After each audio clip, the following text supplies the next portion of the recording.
Do you want the best fan-made content for this Premier League season? Bring in that real fan experience. Want to see some crazy? Wherever you are in the world, bringing you the latest opinions and fan reactions. Back again. Welcome to FanPark Live. Brand new shows every week. UFF are going hard this year, you know. So make sure you lock in. Come on!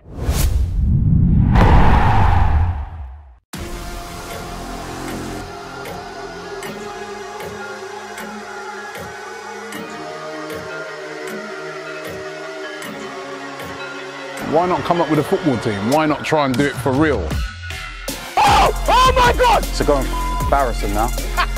Some of them I won't be getting a Christmas card from. We're back, all right? But if you want to see bad, man, you'll learn, innit? The beating. God, man, how many more times? When I'm at my best here, I'm a whole different animal. Good football, lad. Shout! Ow! Ow! Scully, 5 minutes from coming on. Simple as that. It needs me involved.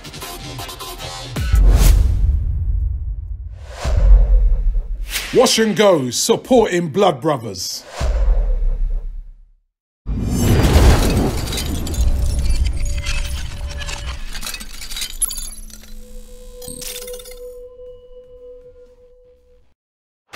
Get all your football news as it breaks with Football Flash.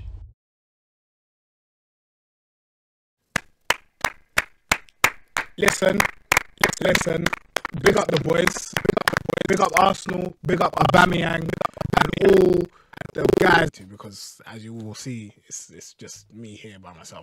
But yeah, like I said, Arsenal just won 2-1 against Bournemouth, a very good Bournemouth side. We've seen that they've been performing excellently in the Premier League this season. I can't even remember where they were in the table, but I've even seen videos this week talking about how Eddie Howe's Bournemouth have played similarly to Guardiola, which I don't know if that's a ridiculous statement, but it just goes to show you how highly rated Eddie Howe and this Bournemouth team have been in recent seasons. And Arsenal have just beaten them. And already I can hear people saying, but, you know, it's an easy team. It's a team that Arsenal should be expecting to beat. However, I would remind you and ask you to cast your mind back to last season, where we lost, where we did not win. This same fixture away at Bournemouth against the Cherries, we lost the game and we were embarrassed. It was another stick that rival fans used to beat Arsenal fans with, and you no longer have that. You no longer have that. So we can see the confidence is building. I think we just came off the back of 3 or 4 draws. And our next fixture, Tottenham. And then we've got, our next Premier League fixture is Tottenham. Then we've got Manchester United as well. And I believe we can get a good result. Now, you can call me crazy. You can tell me that I'm a madman. You can tell me I'm deluded. But I do believe, on the basis of what I've just seen, Arsenal will get a result against Tottenham. I want to know what you think. I want you to know whether you agree with me. So let me know. Call me. 0203-606-0315. I believe we already have some calls waiting, so we're going to jump into them straight away. Javern, am I right? Yes, I am. No, I'm not. Yeah, go on. Put it through, mate. Yeah, the phone's on, bro. To be, what's his name had problems with it yesterday as well, but it's on. But anyway, all right, we're gonna wait. We're not gonna get a call straight away. But yeah, like I said, let's look at these Arsenal fixtures. As I said, we've got UEFA Europa League, Vorskla. I don't even know. That's not even a game that I really want to talk about. Like, realistically, we should be battering them. Farmers, cherry pickers, whatever you want to call them. Then we've got, as I said, Tottenham at home, and I think really and truly it's going to be the home advantage that wins us this game, because it will be tight. We've seen Tottenham absolutely batter Chelsea yesterday, and I've not seen a Chelsea side look that poor in time since like Mourinho, when he had that horrible freak season. So Tottenham are obviously going to be riding a wave. Tottenham are very, very excited as well. But like, come on. There's only one team in North London, and that's Arsenal. There's only one team in North London, that is Arsenal. So really and truly, I think we have stuff to hurt them, and we're gonna see it in that game. But what do you mean we're ready? They're not. Oh, they are. Hello, you're free to FanPark Live. What's your name? My name is Shah. Hello, Shah. How you doing? That's for Arsenal. Nice. What do you think about the game? It's pretty good, I think. We weren't too bad. I think Kolasinac was immense today. Yeah. And I think people being a bit unfair on Mickey, to be honest. You think? I don't think it was too bad. I think it's just the end product was a bit lacking.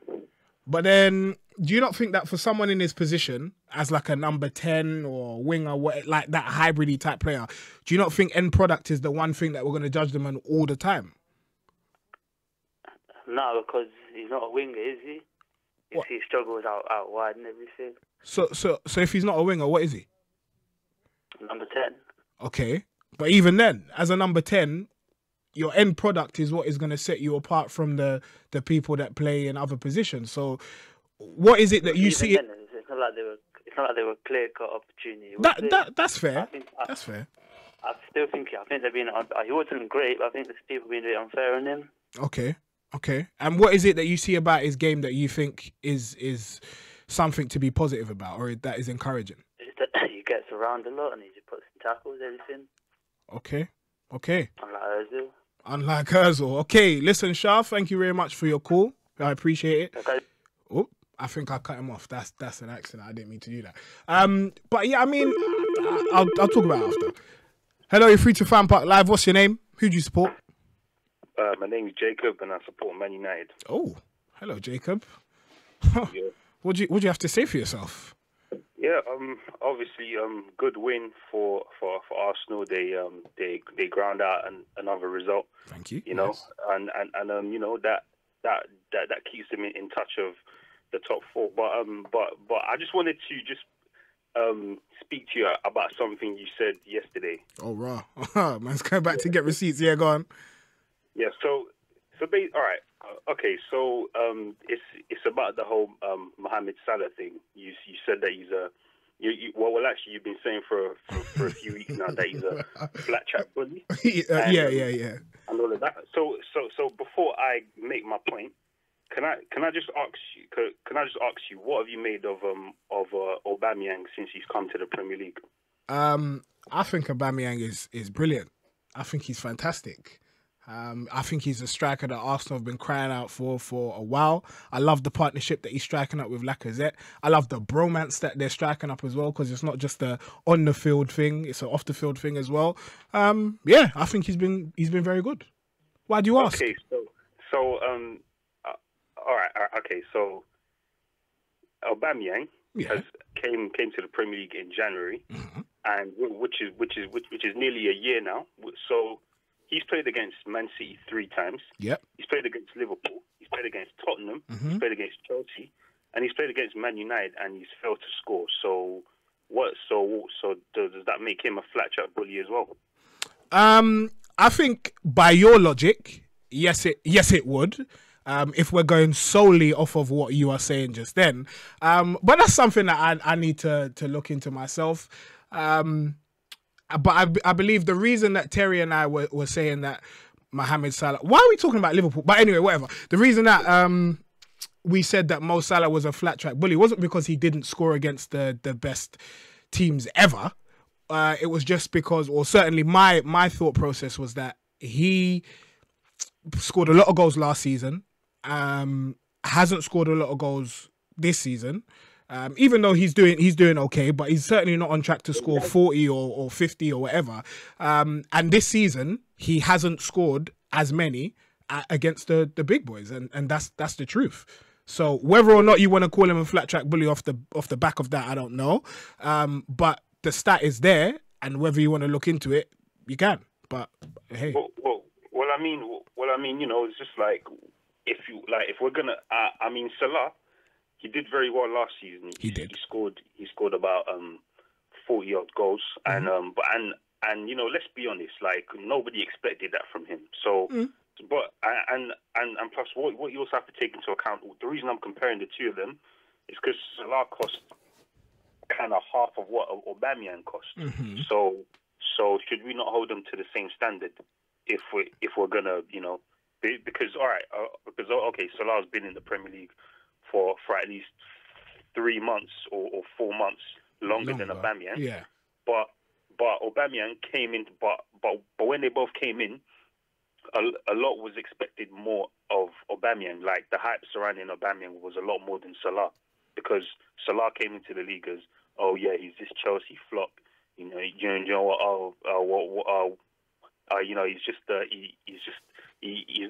not that good.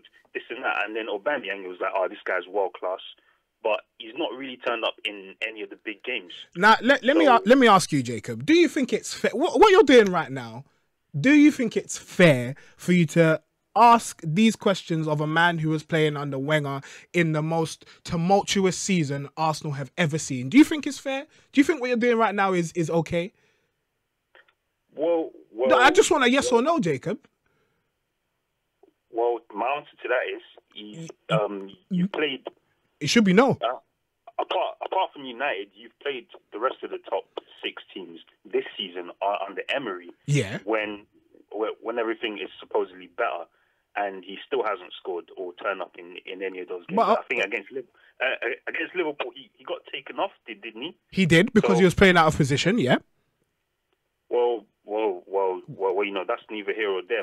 No, sir, it's certainly here. It's here. It's definitely here. And I can tell you, if a player is playing out of his position, it's certainly in my understanding unfair to say, why hasn't he done X, Y, Z when he's not being played as his preferred position? I don't think that's fair. Jacob, I think you're being unfair, mate. I think you're being very, very harsh. And if we played Mo Salah at left back and we said, why is he not scoring 40 goals? Then I would say the same thing to you. But this is what you're asking of Aubameyang, and I'm disgusted. I am absolutely disgusted at what is going on right now. I can't believe it, Jacob. Listen, Jacob, thank you for your call. Thank you very much. Javern, can you believe what you've just heard? Can you believe it? I certainly can't. Flipping hell. Flipping hell. Whoa. Wow. That guy had me on the ropes, fam.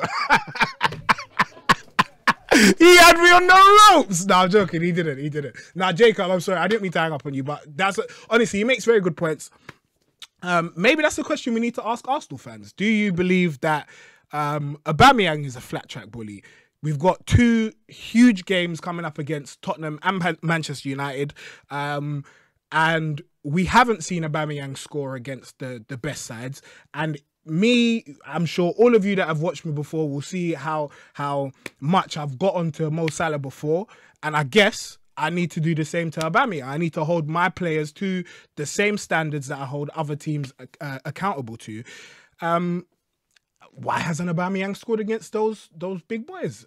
Should we expect him to score against Tottenham and Manchester United? I guess the answer would be yes. And if he doesn't, what does that mean? Is he a flat track bully? I don't know. Although I don't think I've ever heard many Arsenal fans say that he's world class. I really don't think I have. Hello, you're through to FanPark Live. What's your name and who do you support? My name's Michael. I support Arsenal. Hello, Michael. How are you doing? I'm very well, thank you. Good. How are you doing? Me, I'm brilliant. I'm brilliant. But this guy, Jacob, the last caller, just told me that Aubameyang might be a flat track bully. Do you agree? I don't. It looks like it in a couple games here, but I don't agree with him. I think the issue is he's trying to fall back to support a lot, which isn't what Henry would do normally. Okay. He needs to stay up front more and concentrate on striking. Okay. He tries to play a mind game where it doesn't seem like he's idle in the team when the ball is not with him. But he needs to play the role of a striker more and stay up front. Because when he falls back to come support, and then any ball that goes over, he has to play catch up, doesn't he? Yeah, he does. So he makes it seem like, but he's trying to do a 3-man's job alone. Because Mkhitaryan was not in that game today. Yes, he showed up towards the end of it, but right from the beginning, he wasn't in the game at all. There was bare balls he was losing. His touches weren't great. So I think we need to actually return Mkhitaryan back. Seriously, send him back. Send him back. Because I don't think he's doing any job. And another point I want to make is, see Torreira, yeah? I think he's doing a great job here at the moment. But the good manager now will think about how to support him. Because if anything happens to that guy, there isn't any further injection in that game anymore for Arsenal. That's very true. Do you not think that Guendouzi could fill in for him? Do you not think he could? I don't take his really place? think Guendouzi is fully ready for Arsenal yet. Okay. He's doing his bit at the moment. Yeah. But I don't think he's fully ready. He's still a young lad. Yeah. He's not fully ready for Arsenal yet. I think we should give Guendouzi at least 1 or 2 more seasons. Yeah. And then he can be a full first team guy. But at the moment, I think we need to get someone else for Torreira's backup. As in buying someone else in January? Yes, in January. Definitely we need to buy someone in January. Okay. That's an interesting point. And on these games with Tottenham and Manchester United, I know you spoke about Aubameyang and how you think he's doing 3 people's job. Do you think that will continue in these games we've got coming up? Or do you expect him to focus solely on striking, as you said? Or do you want to see him support the midfield and those other things he's doing as well? No, seriously speaking, if we're playing Tottenham and he keeps falling back to support the midfield like that, no, we're not gonna score goals. Okay. And we're gonna get beaten up. Seriously. That is a damning indictment. Wow. I think he just needs to focus on striking. Okay. Thank you very much for your call, sir. You're Appreciate welcome. it. Cheers, man. Aubameyang should just focus on striking. Apparently he does 3 people's job. Okay. That's an interesting view. I don't know. I think you have players in your team to do different jobs. And I guess over time the role of a striker has evolved. No longer do you see strikers who focus just on scoring goals. And Aubameyang is probably one of the rare examples that you could provide of a striker just focusing on scoring goals. You've even got people like Mitrovic, you got people like Messi who dropped off and played false 9, Firmino when he was playing that last season as well. Your strikers nowadays have to give you a bit more. So whilst I do get his point, I think nowadays football's different. You can't just focus on scoring goals because it will be to the detriment of the other areas of the team. But of course, that's just my opinion. What do I know? Javern, do we have any more calls? Oh, he's on the phone right now. Okay, he's on the phone. This is the longest time I've seen this guy on the phone. I don't know what's gonna happen with this call. Anyway. Right, let's go through some of the. Okay, maybe not. Hello, you're through to FanPark Live. What's your name and who do you support? My name is Terry Flores. I'm a very unhappy Man United fan, but I just enjoyed the Arsenal game. How are you, Adam? I'm fantastic. I'm fantastic. How are you, Terry? Mate, do you know what? I've got a video dropping. I've waited. The video's dropping later. I didn't obviously put it out because I knew you guys were going live, and I didn't want to interfere with that. The professional that I am.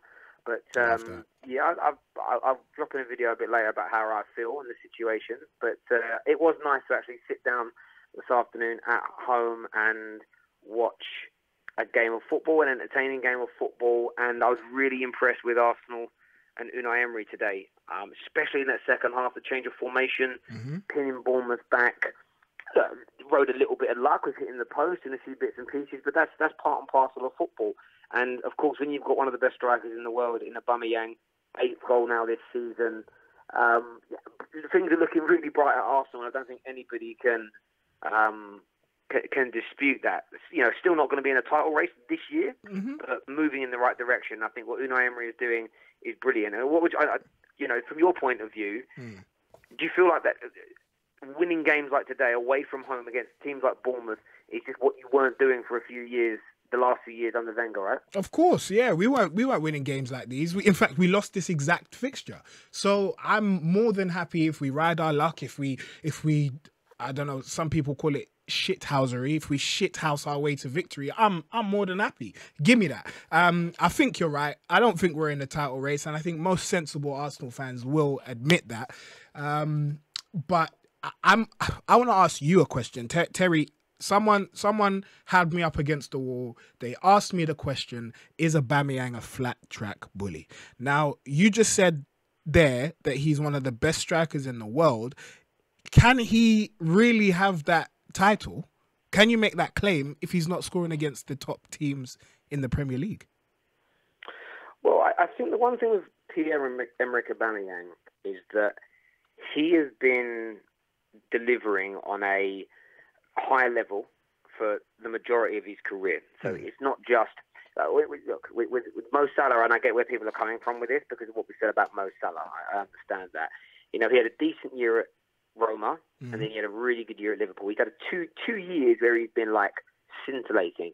Pierre-Emerick Aubameyang has done that on a grander scale, if that makes sense. Now, I get the point completely that, you know, has he scored against the Liverpools and in those big games? There's still some of that to come. And I think with Mo Salah, we know that he did it last year as an example in the Premier League. And we only asked the question whether or not that was a one-season wonder in terms of scoring against the big teams and performing in those games. Pierre-Emerick Aubameyang, it's a little difficult because, you know, he came into a really poor Arsenal side, which Mo Salah didn't do at Liverpool. He's come into a team that's being rebuilt and going through transition. So it takes a little bit of time for that to be done. And Aubameyang, for his quality as a striker, you know, I remember when Arsenal signed him, I thought he was a very different player to what he actually is. Yeah. You know, he's a bit of a goal poacher. And goal poachers need the opportunity created for them. And I think that as Arsenal improve and they get better and more competitive, especially in the games against the other top six, he will have the opportunity to score goals and he will put them away. And if you look at where Liverpool are in their journey to where Arsenal are, there is a clear gap between the two clubs still. Liverpool right now are a better footballing team than Arsenal. So I think Aubameyang is scoring at the right times and places, and as Arsenal get better against the other top six and elite sides, you will see him put the ball in the back of the net a lot more. If by the end of this season and the next season he's still not scoring against the big teams, then you could argue, yes, in the Premier League he is a flat track bully. But I want to give him a little bit more time and the development of this Arsenal team before I put him into that category. So right now, for me, still one of the best strikers in the world. I thought he was world class when Arsenal signed him, and I stand by that viewpoint and opinion. You know, Arsenal have an absolute gem in him and, of course, in Lacazette as well. And if they can build a team around them to create the opportunities for those two, within a couple of years, Arsenal will be challenging for Premier League titles again. Music to my ears. Music to it's my painful ears. for me to say it, but, you know, you've got to sit there and be objective in these situations and not let your emotions take over. You know, I'd love Arsenal to still be the banter club of England, but unfortunately, that's Man United now. Damn right. We're taking your crown, brother. That's what we've done. But listen, mate, enjoy the victory. Keep smashing the show, and I'll speak to you soon, mate. See you later, mate. Have a good Sunday. Mate. Cheers, mate. Bye. Look at that, Terry calling in even on his day off. What a lad. What a top lad. Javern. How's life? You good? I'm smiling. Arsenal won, man. I'm happy. And Aubameyang's not a flat track bully. Terry just confirmed it. So, boy. Right, I'm going to go through some of these comments. Terry confirmed it, bruv. Terry said that he's not. So that means that he's not in it. So, is what it is, bro. You get me? Don't ask stupid questions. Anyway, Football Terrace. We drew with Arsenal. I think you mean we drew. How is it likely we lose to Man U? Okay, that's interesting. You lot sound crazy. What? Ndidi would be a perfect replacement for Torreira. That's a good shout, actually. Ndidi would be a great replacement, and I think Ndidi is so slept on. I don't think there's many people that rate him like that, but I do think he would be very good. Would he be realistic to get in January? Possibly. But how much would he cost? And do Arsenal have that in the bank right now? I do not know. But that's a great shout. And who said that? Gaming guy. Appreciate it. Xhaka gave the ball away twice in the final 7 minutes and they hit the post and nearly scored. Xhaka always has a mistake in him. I was trying to go the whole show about talking about my boy Xhaka, but I'm going to have to. Listen, Xhaka doesn't have a mistake in him. He's just a little bit. How do I get out of this one? how do I get out of this one? Obviously, listen. All right, fine. Xhaka might always have a mistake in him, but that is down to the coach to get in there and just grind these mistakes out. Just tell him no. Don't do that nonsense anymore. You're right. He did give the ball away, and he usually does. I suppose that is the risk in having a player like that with midfielders that want to play forward passes. The risk is that they're not always going to come off, which is why you'll never see a midfielder with 100% pass accuracy, because not all of them will be successful. But yeah, you're right. His concentration levels do need to maintain and stay at a high level in order for him to stop making mistakes, because against a better team, against the Tottenham, against the Manchester United, we could be punished. And that shot that hit the post today could go in. So it could have been a different story on a different day. What's this? UFF chat now. Xhaka is sometimes a liability. Stop doing that. Dolfo Mercy. So you're going to challenge for the title then? And I'm glad someone else has brought this up as well. Javern likes to be a troll. Javern likes to be a little troll that lives under the bridge and says, "Ah." He pops out sometimes and says, "Arsenal are title challengers." And I just want to look him in his eyes and say, shut up. No, we are not. Arsenal are not going to challenge for the title in 2018 or 2019.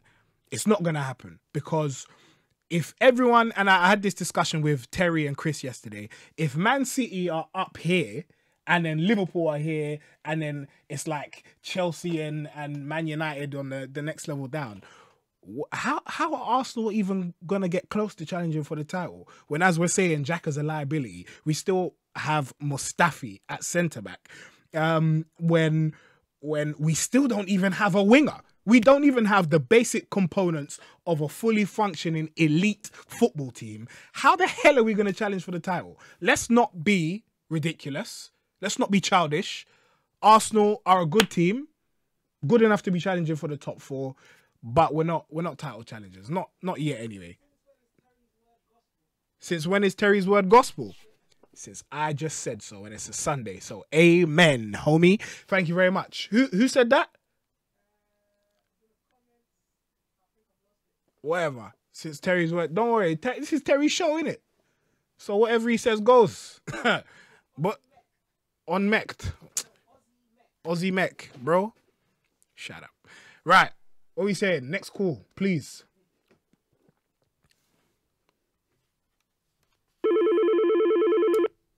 Hello, you're free to FanPark Live. What's your name? Who do you support? Previous caller. What, Jacob? No, Shah. Oh, okay. Hello, hi. Yeah, I just had people chatting about Aubameyang. Yep. No. Yeah? What do you want to say about Aubameyang? Yeah, they all say, as a stat chat bully, they clearly remember that he scored twice at Real Madrid last season. He did. He scored against Spurs as well. Yep, he did. Scored against Liverpool. Scored against Bayern Munich, and if I remember, he scored against us as well. So stat chat bully thing, don't know where it's coming from. I guess it's more that was what, two seasons ago. And obviously we're in 2018, soon to be 2019, new year, new me. But yeah, if he's done it before but he's still not doing it, then what does that mean? He's fallen off, or that he can't do it anymore? No, because you look at it, yeah. The games that they mentioned about him not scoring, yeah, the whole team didn't play well in them, like most of them games. Right. So I can expect him just to score. Right. Like against Man City, we lost 3-0 twice last season. So what do you expect? I hear that. You're right. It's not really fair. And against Man United, he had that dead team up. yeah, you're right. Do you reckon we're gonna win though these games? To be honest with you, I think Spurs will be hard. I'm not really worried about Man United, to be honest. Well, you reckon we'll walk all over them? I reckon we can do United. The Spurs, their defence is pretty solid. I mean, they're playing 40 foot back at Chelsea, and they're winning the game. So Spurs will be tough, but I'm not really worried about United. I guess.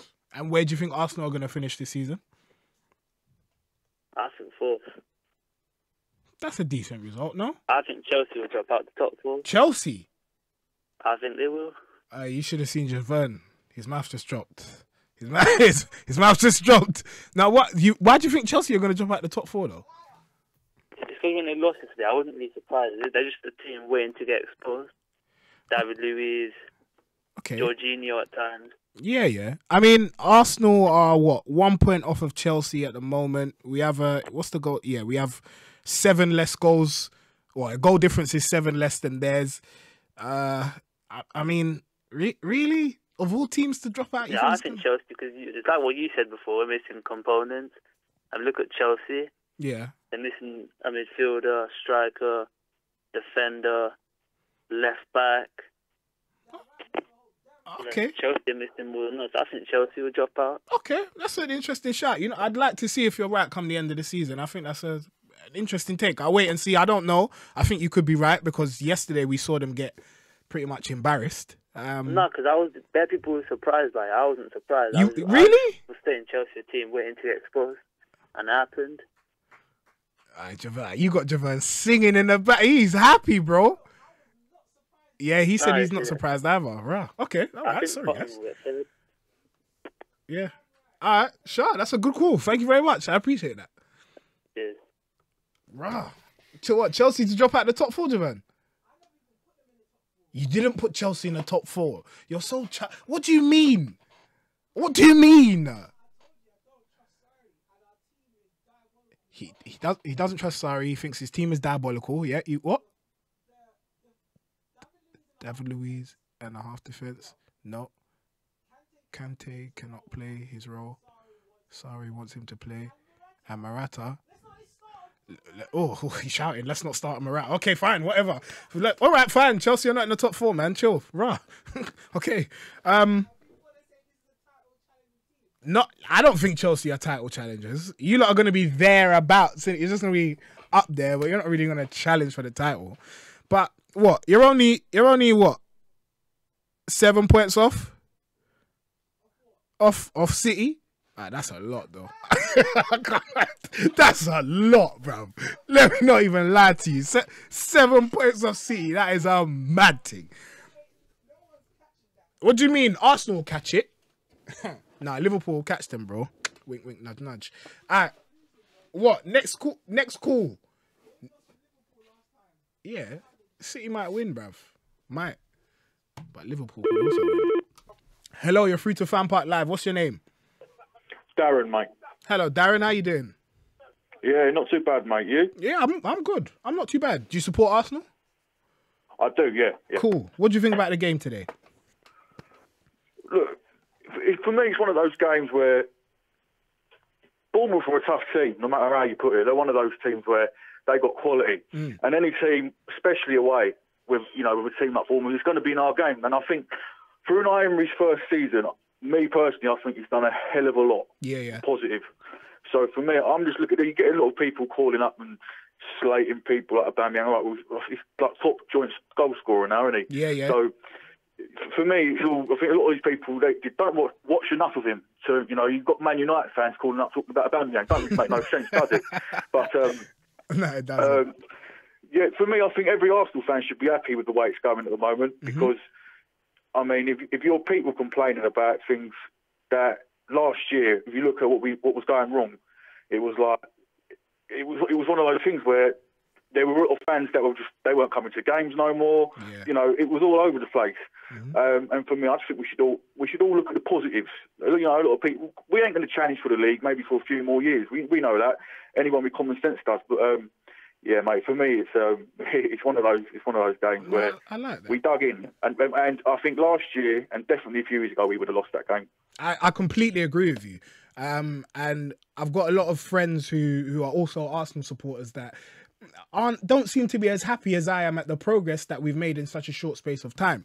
But let me ask you, what do you believe is the most impressive thing that Emery has changed that you can see? Do you know, for me, I've got this real thing with this. Look, we've had a lot of talent in the team, and I think unlocking that talent. So you've got players like Awobi, you know, a lot of these young players who we know what talent they've got, but it's about unlocking that. And for me, the most impressive thing he's done is he come in and I've seen changes in players that, you know, a lot of people maybe would have wrote off. Yeah. And for me, that has got to be my most... And changing the game around. He's not scared to make subs, you know, half-time if he has to. For me, personally, I would have taken Mickey off today, but that's just my opinion. Yeah. I think he was a little bit all over the place. He looked a bit shell-shocked. He looked like he didn't know what he was doing half the time. No one's debating if he's got quality, but again, he looks like one of those players where you have to, you know, ease him into it. He looks like he's got a bit of confidence issues, in my opinion. But, yeah, for me, you know, just everything he's done. He's obviously come in, even when you see videos of the training sessions, they look so interactive. You know, he's getting in there, he's getting involved. And I don't know if you could say that about Wenger, you know? No, you're definitely right. I don't think... I think the players will be the first ones to tell you that Wenger and the training sessions he took are a completely different world to the ones that Emery has been taking himself. And I read like a transcript of an interview that Emery did the other day as well, where he was saying that he came in and changed stuff like not allowing the players to have juice, like fruit juice in the canteen. And I never knew that. Yeah, I never knew that. Like small little changes like that. We don't even know the type of effect that could be having on the players' fitness or their stamina or their like conditioning. And I just think the difference that he's made and the type of subtle changes, in-game changes that he's putting in, I think it's only going to bode well for the future, man. Oh, definitely. And it's one of those, we've got to give it time. Like, you've seen a lot of people, you know, some people, they want so much so quickly. And when you've got teams like City, Liverpool, even United, United might be playing pony at the moment, but they've still got quality players, whether we like it or not. Of course. Like, that's just the way that football is. They you know, they can turn up on you know, for a game here and there. You know, you've even got Chelsea. I mean, they got battered yesterday, didn't they? But they've still got quality. So we have to just not focus on all these other teams and just focus on ourselves. You know, 17 games unbeaten, That's mate. right. If you said that to me last year, I wouldn't have believed it. I would have bitten your hand off for that, boy. But yeah, so I'm a happy man at the moment. I think everyone else should be, and give him more time. If he's doing this in his first season, imagine 2-3 seasons in, when he's, you know, a couple transfer windows have gone by, maybe changed a few players around. I think it's a time to be optimistic if there ever has been one, mate. That's right. And finally, just lastly, what's your prediction for the Tottenham game? Oh, mate, come on. It's got to be, for me, I've got to go maybe 3-1. I think we'll do them. I really do. I think we'll do them. Yes, Darren. Beautiful call. Thank you very much. Thank you, mate. Appreciate Good talking to you, mate. Take care. Bye-bye. You see that?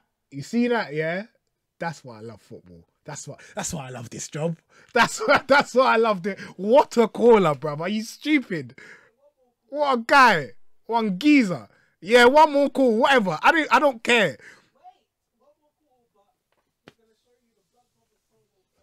Okay, all right. We're going to take one more call, but we're going to show you the Blood Brothers promo first of all. Make sure you go watch that because it's very, very, very good. Are we going to play it right now? Okay. Get it.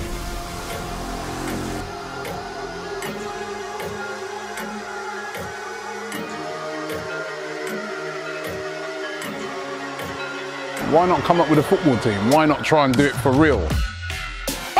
Oh my God! So go and embarrass them now.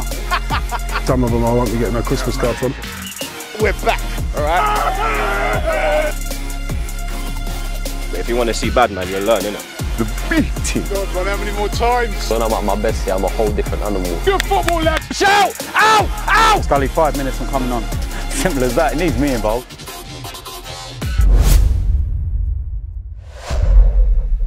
Wash and Go, supporting Blood Brothers. So apparently it's not out yet. It's coming out in 2 weeks' time, approximately, give or take a couple days, innit? So just it's coming out soon come. So when it does, make sure you watch it because it's decent, innit? It's decent. Right, we're gonna take one last call. How long have we been running the stream for? 40 minutes, right here. What does that mean? Hello, you're through to FanPark Live. What's your name? Who do you support? Hi, I'm Aziz from Germany, so excuse my English, I support Arsenal. Don't worry. You know what I find so interesting? I've met a lot of Germans, and all of them say their English is terrible, and I've never met one whose English is bad. Never.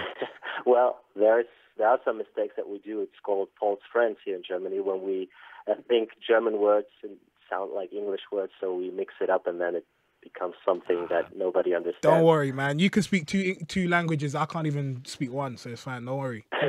Go on. What do you have to say? Well, I wanted to talk about Aubameyang because a lot of people criticize him, but I want to remind them that this guy used to score against teams like Real Madrid, and one thing that really, really surprises me, not even pundits talk about it, is the fact that a striker can only play as good as his team plays. So Aubameyang, since he came in, how many big games did we manage to win or dominate? Very few. Very few. Against Liverpool, they embarrassed us last season. City did the same. They absolutely hammered us in 2 games. So, as for Aguero, of course, he's a great striker, but he also has the advantage of being surrounded by absolute world-class players all around the pitch. And City dominates almost every game. They create so many chances. Whereas Arsenal, for us, it's just, most of the time we're just struggling in those games. So how can you expect Aubameyang to score in those games? I hear that. All right, so I'm just going to play devil's advocate here. I do agree with you, but just so I can be a little bit balanced, do you not think that the best players, the very best strikers, the world-class, the elite, manage to drag their teams through the mud even when they're not playing well? So your likes of Ronaldo, your Messi will dictate the game and make it go in their team's favour even when they're not playing well. And perhaps that's what we haven't seen from Aubameyang yet. I think it's a bit of both, Of course, big players dominate big games, but there's also this, how can I say it, this disadvantage for him of playing for a team that usually doesn't dominate the big games, So I think that's why he struggles a little bit. And and also about challenging for the title, let's be honest here. We are a million miles away from challenging for the title. I'm from Germany. I can tell you everything about Mustafi. Here in Germany, he has a very, very bad reputation as a defender. Nobody here rates him. It's not. I don't attack him as a person. I attack him as a footballer. Yeah, of course. And in football, it's all about performances, and he makes a lot of mistakes. It's the same with Xhaka. I know a lot of people defend Xhaka, but he has been playing here at Gladbach. I watched him many times, 30 miles away from my home, Gladbach.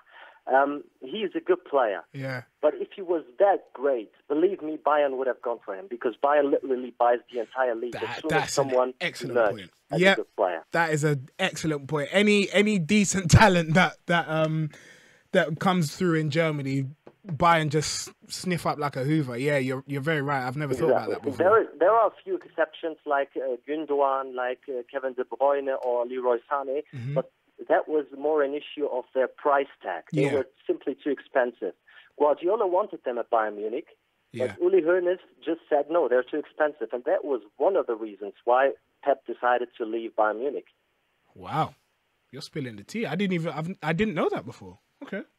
Nice. He wanted those three. He wanted to build his team around those 3 players, especially De Bruyne and Sané, because he said Sané has the potential to become one of the best wingers in world football. Yeah. Whereas our team, if you look at our team, we can't stretch teams. Why is that? Especially in big games, because we do not have wingers. Yeah. You need someone in modern football. Look at Liverpool. Jurgen Klopp, he loves players with pace, athleticism, and being direct, skillful. We don't have that players. We like to play Aubameyang on the left wing, but that results in us having an unbalanced side. You're right. Because he doesn't track back, he leaves the fullback exposed. And he doesn't help that's also one of the main reasons why we struggle to win big games. If you look at all the big teams in world football, they have amazing wingers. We don't have anyone. We don't. You're very right. Listen, that's another great call. Listen, thank you very much. You're welcome. Thank you. Bye-bye. Bye. See, I should have said Auf Wiedersehen. Basically, that Bayern wanted to buy KDB, Leroy Sané. I can't remember the third player that he said. But yeah, he didn't do that. I just never thought about the fact that if Xhaka was that good, Bayern would have tried to go for him, right? And I've that's never ever crossed my mind before. And boy, again, that's why I love this job, because you get scored sometimes and you just have to hold your hands up and say, you were better than me. Well done. Thank you. Or how do you say thank you in German? Man say Guten Tag. You see do you see the kind of donuts that I have to be in here with? Guten Tag. Nah, I swear, how do you say thank you in German? I know this. I know how you say small, that's kleiner. I know how you say I don't know why this guy's laughing.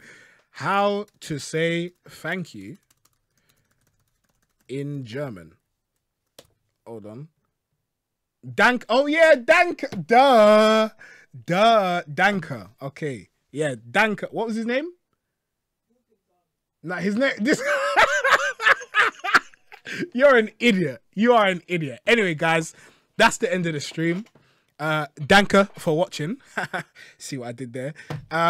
Yeah, we're gonna be back on Monday, tomorrow, with Monday Mass Debate. You see how I say that? It's so perfect because man's not getting caught out on YouTube. You can't catch me. But if you say it quickly 3 times, you'll see what I mean. Yeah, we're gonna be back. So make sure you watch. I'm gonna be here. I think Louis is gonna be here as well. I think Terry's gonna be here. And yeah, we're going to talk about the weekend's action. But as for today, Arsenal have beaten Bournemouth 2-1. A great result. Yeah, and we're in that top 4 race. Thank you, guys. Peace. Danke. Guten Tag. Get all your football news as it breaks with Football Flash.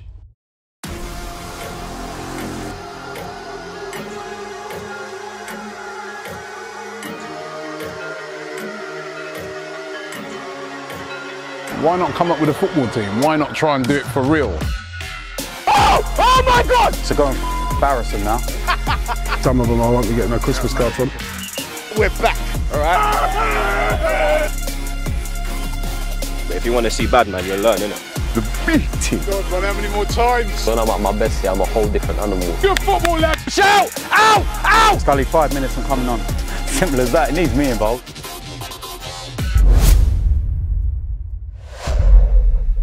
Wash and Go, supporting Blood Brothers.